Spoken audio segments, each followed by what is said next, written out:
canal Portal Doctor TV. Hoje eu quero começar lembrando o seguinte: você já fez a inscrição no canal? Não fez? Então vai lá, clica, se inscreve no canal, porque eu quero estar sempre com vocês, sempre com mais vídeos. Então, hoje a gente tem o prazer de conversar com o Dr. Carlos Roxo. Dr. Roxo é simplesmente reconhecidíssimo na cirurgia plástica, principalmente no que se refere à pós-bariátrica, pelos trabalhos que ele já realizou ao longo do mundo, pelas aulas que ele dá ao longo do mundo, porque ele é professor, e também pelo belíssimo trabalho que ele realizou lá no Hospital do Andaraí, no Rio de Janeiro, reconhecido mundialmente, com uma nova técnica de cirurgia pós-bariátrica. Então, a gente tem o prazer de conversar com ele, o Dr. Roxo. Muito obrigada pela sua participação aqui no nosso canal. É um enorme prazer tê-lo aqui com a gente. Muito obrigada. Eu que agradeço a oportunidade de conversar com você e expor para as pessoas leigas, né? Porque normalmente a gente fala para outros cirurgiões e às vezes as pessoas leigas não têm oportunidade, porque aqui no Brasil é muito engessado a entrevista médica, você não pode mostrar fotos de pré e pós-operatório.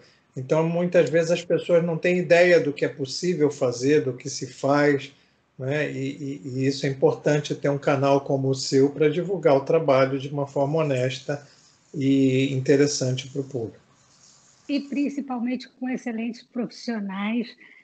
Eu tenho uma grande satisfação de tê-lo aqui, porque sei do seu reconhecimento na cirurgia plástica no Brasil e do seu reconhecimento internacional. E para o nosso canal, a gente sempre preza trazer profissionais de ponta que possam nos ajudar a entender cada situação e cada doença, em cada momento das pessoas que seguem o nosso canal.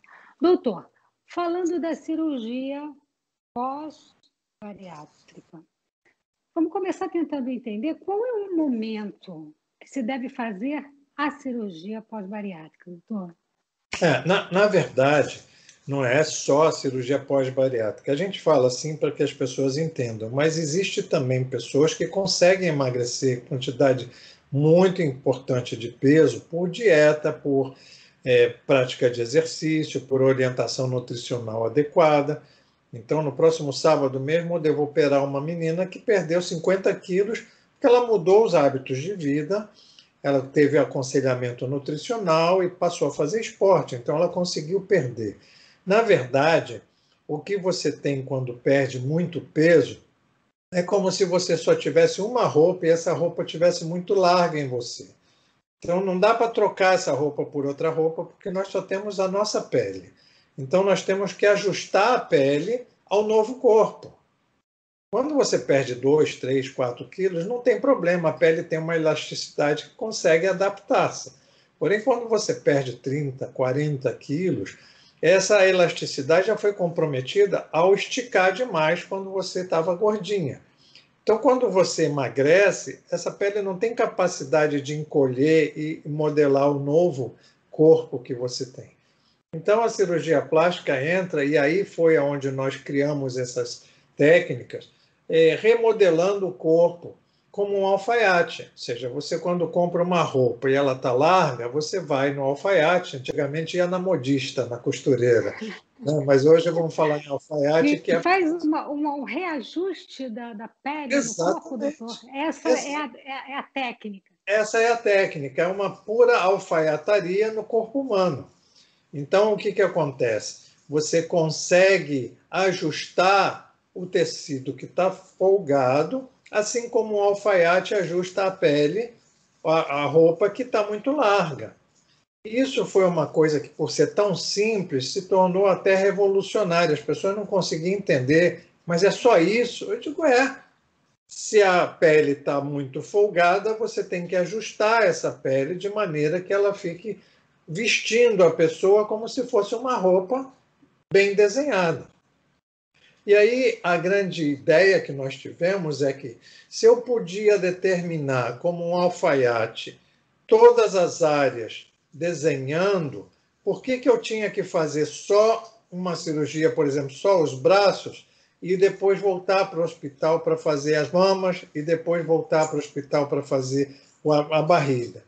Então, eu comecei a desenvolver essa alfaiataria, entre aspas, que com uma equipe adequada a gente conseguia fazer 2, 3 cirurgias simultaneamente. E eu fiz na Inglaterra a primeira cirurgia desse gênero num rapaz que emagreceu, ele emagreceu 13 stones. Na Inglaterra, eles têm umas medidas engraçadas, né? Libra, pound, stones. 13 stones equivale mais ou menos a 80 quilos. E esse rapaz hoje ele é preparador físico e motivador de um hospital onde ele operou. As pessoas puderam entender que a plástica não é uma coisa fútil, que é só boquinhas e botox. A plástica, ela põe a pessoa de novo reinserida no contexto social, a devolve a autoestima. Readquire a dignidade, né? Exatamente. Então, assim, você imagina você perder 80 quilos, ou seja, 80 quilos é mais ou menos o que eu peso 88, ou seja, você perdeu uma pessoa inteira. Você imagina a roupa, a pele, como estava distendida, né? Totalmente então, fora da condição. É muito desagradável, porque assim, a pessoa pode até se vestir, esconder a pele, mas ela tem o problema que não vai poder ir à praia, não vai poder ir a um lugar que tenha que se exibir mais. Relacionamento íntimo, então, é uma catástrofe.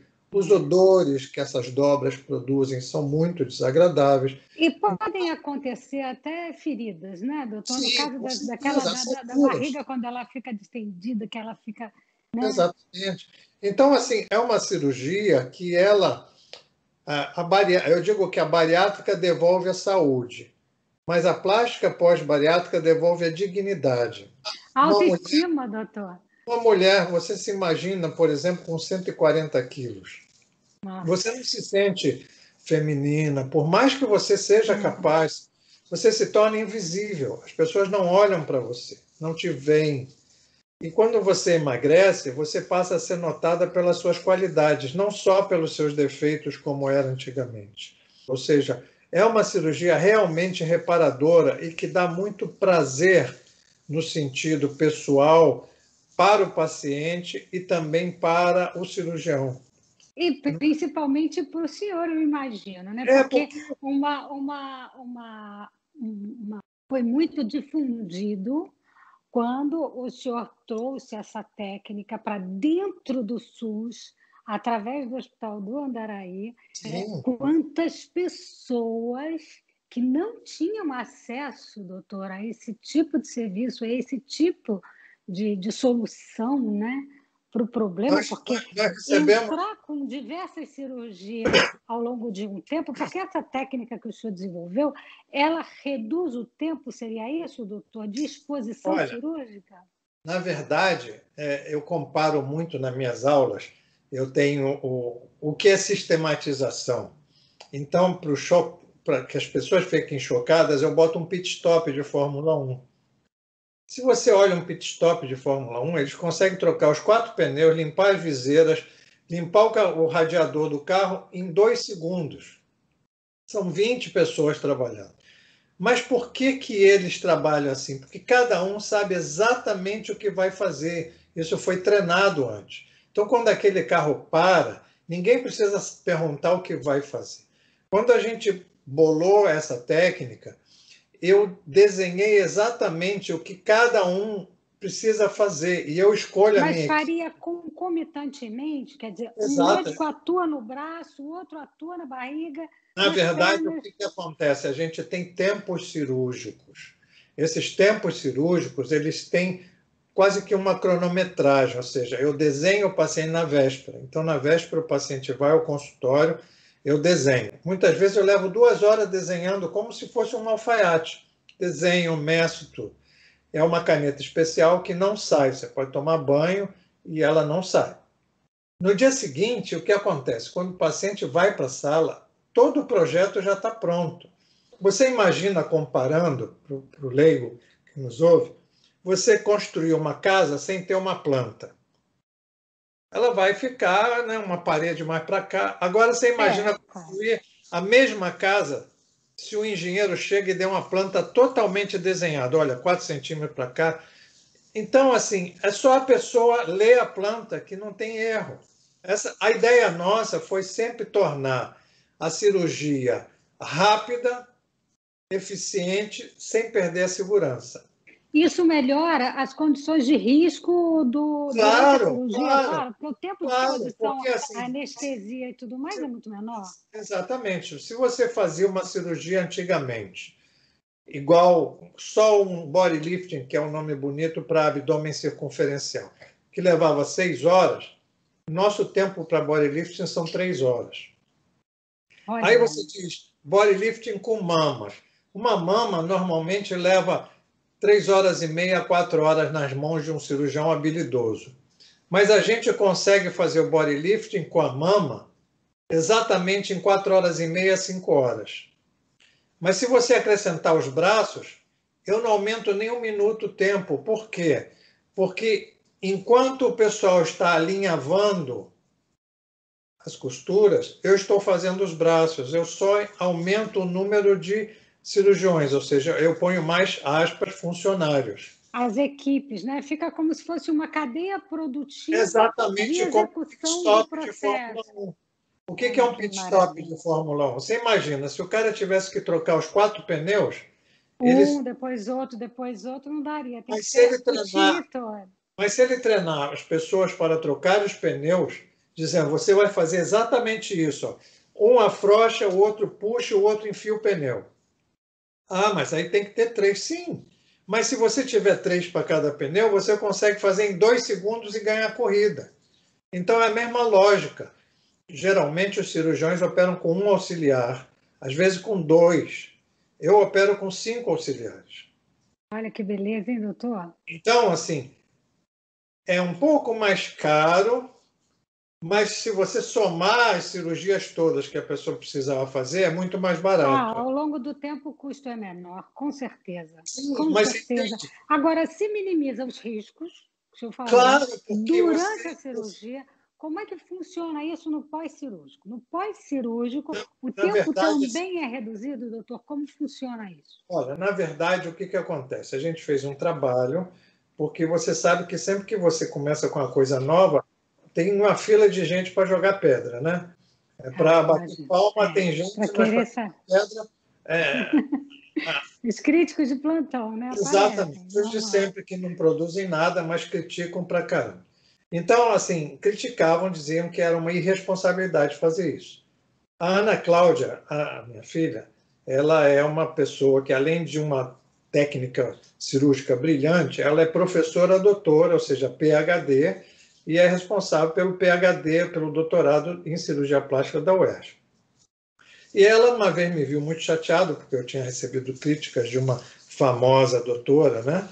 Que eu seria um irresponsável fazer isso. Então, ela bolou um trabalho junto com a Escola Paulista de Medicina, ou seja, o top do top. A Escola Paulista é o que tem o doutorado mais alto de toda a Latinoamérica, é nível 6 para 7. E aí a gente fez um trabalho, levou 2 anos, porque tinha que ser o mesmo cirurgião, a mesma equipe, a mesmo sexo de paciente, mesmo tipo etário, mesma cirurgia, a mesma forma de Sim, emagrecimento, mesma anestesia, tudo, tudo, tudo.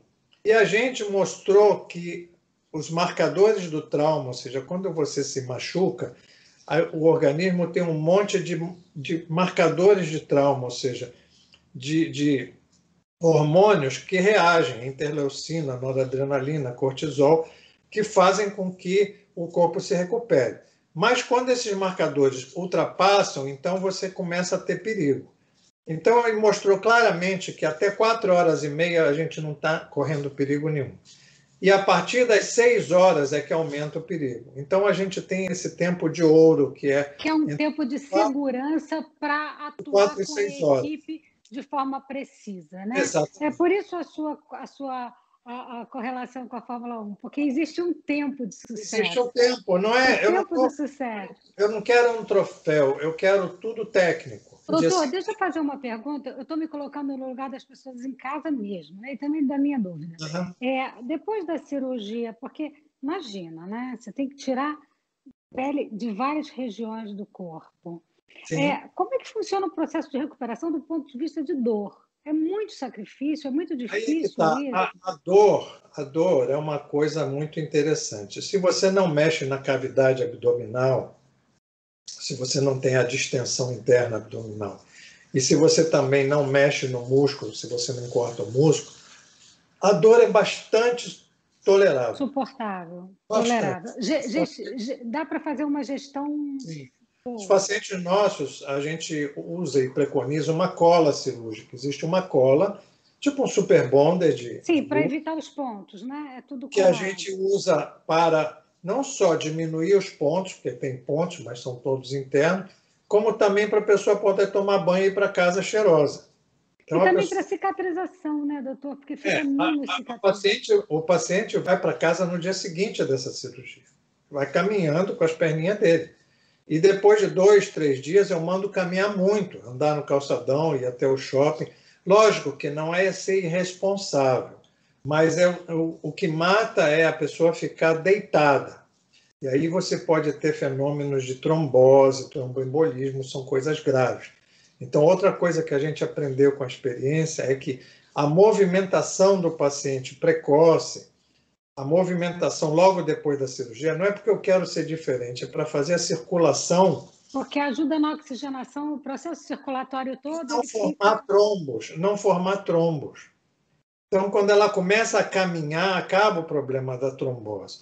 Então, o que, que a gente quer? A gente prepara o paciente da cirurgia, usa as meias antitrombo durante a cirurgia, usa um compressor, que é um equipamento que faz massagem nas pernas durante a cirurgia, até a paciente começar a andar.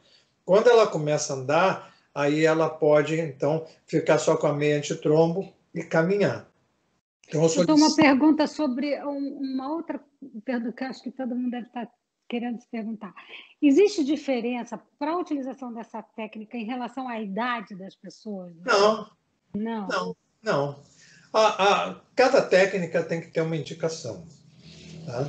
Então, assim, a gente opera pessoas que não emagreceram, pessoas às vezes tiveram um bebezinho e ficaram com aquela barriguinha, entre aspas, parecendo uma pochete, pessoas que não foram agraciadas com a beleza de nascença, então que tem uma mama que não é tão bonita como ela gostaria, seja que a mama é pequena, seja que a mama é tuberosa, ou seja, uma mama que não tem uma forma tão graciosa, ou seja que a mama é muito grande. A gente faz essa cirurgia. Mas a vedete do momento, a grande busca que a gente teve e foi reconhecido por isso, é essa nova epidemia de obesidade que veio a cirurgia bariátrica e aí causou esse problema, que é a pessoa está magra, porém ela não está feliz porque ela não se sente bonita. Vamos Como? voltar um pouquinho para o lado psicológico das pessoas. Então, assim, uma pessoa é submetida a uma bariátrica, passa aquele tempo lá tendo que se reposicionar em relação aos seus hábitos e mexe também um pouco com o emocional. E a pessoa tem aquele tempo e começa a enfrentar o problema da emagrecimento que começa a acontecer e a frustração diante do excesso de pele, dos problemas nesse sentido. O senhor acha que essa velocidade na solução pode ajudar ao fato do paciente não tornar a engordar, doutor? Eu, olha, foi muito inteligente a sua colocação. Eu costumo dizer que comer é muito bom, é um prazer que a gente tem É verdade. e é a nossa sobrevivência, na verdade. Se a gente não come, a gente desenvolve doenças, não só psicológicas, mas doenças físicas.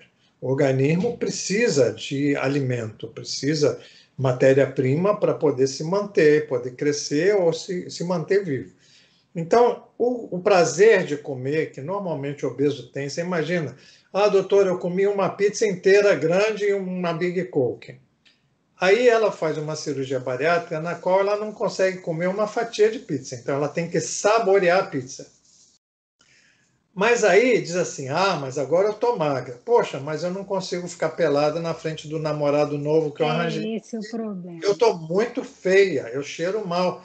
A primeira paciente que eu operei, no Andaraí, ninguém queria operar os pacientes porque tinham barrigas, que a gente chama de aventais, que vão até o meio das coxas, às vezes passam dos joelhos. E isso dá muita micose. Não porque a pessoa não tem higiene, mas porque a pessoa não consegue manter o pH natural da pele. Natural da pele, está sempre em contato ali, Fica aquela né? Tritando. fricção, aquele tecido que dói quando toma banho. Então a pessoa cheira mal por causa do suor que acumula ali. Então ela disse, doutor, eu tomo 4 banhos por dia e cheiro mal. Faz qualquer coisa que o senhor quiser fazer, para mim tá bom.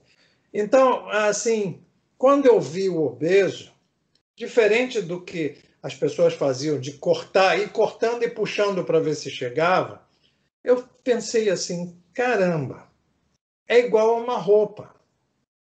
Se eu conseguir desenhar o que está sobrando e cortar fora, eu costuro o que sobrou e vai dar certinho. Mas, doutor, está todo mundo se perguntando agora, nesse momento, o seguinte: quantidade de cicatrizes é muito maior com essa sua técnica? Como é que é isso? Eu tenho um colega que foi um mentor para mim, já passou, o doutor Ricardo Barudi, um gênio da cirurgia plástica.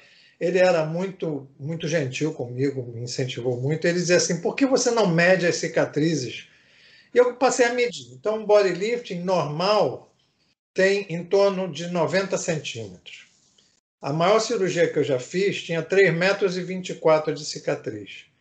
O grande segredo não é a cicatriz em si, mas se você consegue esconder a cicatriz. Então, a posição, né? O local exatamente. que ela é. Se você, por exemplo, eu vou falar coisas para as mulheres que são nossas maiores clientes, né? Se você tem uma cesárea de 8 centímetros, que você não consegue cobrir do biquíni, é muito mais feia do que uma abdominoplastia que você consegue botar dentro do biquíni. Você concorda? Sim, claro, com certeza. Então, não é o tamanho da cicatriz que importa, mas a posição que ela está. Se você tem uma mama linda, maravilhosa, e que a cicatriz está no sulco mamário, no sulco embaixo da mama, ela é muito mais bonita do que uma mama caída ou que uma mama que você faz pela areola e parece um ovo frito. Por quê? Sim. Eu digo sempre, nunca se sacrifica a forma pela cicatriz. Porque a pessoa vem para você porque ela não está feliz com a forma. A cicatriz é uma consequência da cirurgia. Cabe ao cirurgião colocar essa cicatriz de maneira que possa ser escondida. Ou seja, o resultado ao final fica absolutamente muito interessante em relação ao tempo de exposição cirúrgica, a recuperação que diminui o prazo, né, doutor, de tempo de recuperação, a rapidez, porque você não precisa se expor a um longo tempo de diversas cirurgias, de uma vez só você reduz todo, se recompõe diante do seu problema, minimizando a depressão e o retorno à alimentação, que esse é o maior risco, é voltar a engordar. Mas, doutor, uma outra coisa que me vem à mente, a gente está vivendo um momento bastante difícil em relação a essa necessidade, o aumento de peso em função da ansiedade, em função de ficar em casa, de ficar recluso e acabar comendo, e está hoje em dia se verificando um aumento significativo de peso. Essa cirurgia, ela poderia também ser adequada a situações mais leves de emagrecimento, ou só a partir de um determinado normalmente, o que acontece? Problema de pele, né? Quando a pessoa consegue engordar de forma distribuída, né? Ou seja, tem pessoas que são todas socadinhas, ou seja, a pessoa é gordinha, mas está tão bem distribuída que quando ela emagrece não causa nenhum dano. Não acontece nada. Então, o que acontece? Quando você tem essa localização, que normalmente é hormonal, seja ginecoide, seja um tórax desproporcional, seja a mama, aí você precisa, por menos que você engorde, ao emagrecer, você precisa de uma plástica. Por quê? Porque 5 quilos distribuídos no corpo não há problema nenhum. Você emagrece, a pele vai bem. Mas 5 quilos, quando você engorda, eles estão distribuídos no quadril, ou na chaparreira, no culote, você precisa sempre fazer um acabamento, seja com uma lipo, seja com uma ressecção de uma parte da pele, Então, é um ajuste. Então, caso a caso. O É ideal caso é a procurar caso. um profissional, fazer uma análise É, daquilo que pode ser reposicionado, por exemplo, os braços, às vezes os braços ficam exatamente. Porque, flácidos. É assim, uma cirurgia que olha, preocupa, porque é um local difícil de trabalhar, né, doutor? sei lá, tudo na vida tem que ver o custo-benefício. Não estamos falando custo financeiro, estamos falando do Sim, custo sim, de resultado. de coisa e o benefício. Mas olha, Doutor, olha, que grande prazer conversar. Quero muito lhe agradecer por essa gentileza, de tanta pelas informação, distâncias. de tanto conhecimento, de tantas curiosidades também, tá? Prazer tê-lo aqui no nosso canal. Muito obrigada, Foi um doutor. prazer, Sheila. Olha, eu espero que a sua audiência goste. A gente fala com o coração, a gente não inventa coisas. E, assim, a cirurgia plástica é uma coisa apaixonante. Tanto é que eu sou tão apaixonado que meus dois filhos fizeram Então, o plástica. importante, doutor, acima de tudo, é considerar também o DNA, né? Vocês são uma família geneticamente perfeita, né? Obrigado. Considerando também a sua esposa, vocês são uma família de médicos, que eu tenho muita honra e muito prazer de tê-los todos aqui no nosso canal. E você que está em casa, está gostando da nossa entrevista? Então, não esquece, se inscreve no canal, deixa o seu like, que eu quero ver vocês sempre aqui nos nossos vídeos. Toda semana a gente tem um vídeo novo e eu espero vocês aqui. Doutor, muito obrigada, um grande abraço para o senhor, um excelente trabalho, tá bom? Muito obrigado. Foi um prazer falar com você e estou sempre à sua disposição, assim como a família toda. Um beijão para Obrigada, todos. doutor. Fique com Gente, Deus. é isso. A gente fica por aqui. Não esquece, se inscreve no canal que eu quero ver vocês. Um beijo, tchau.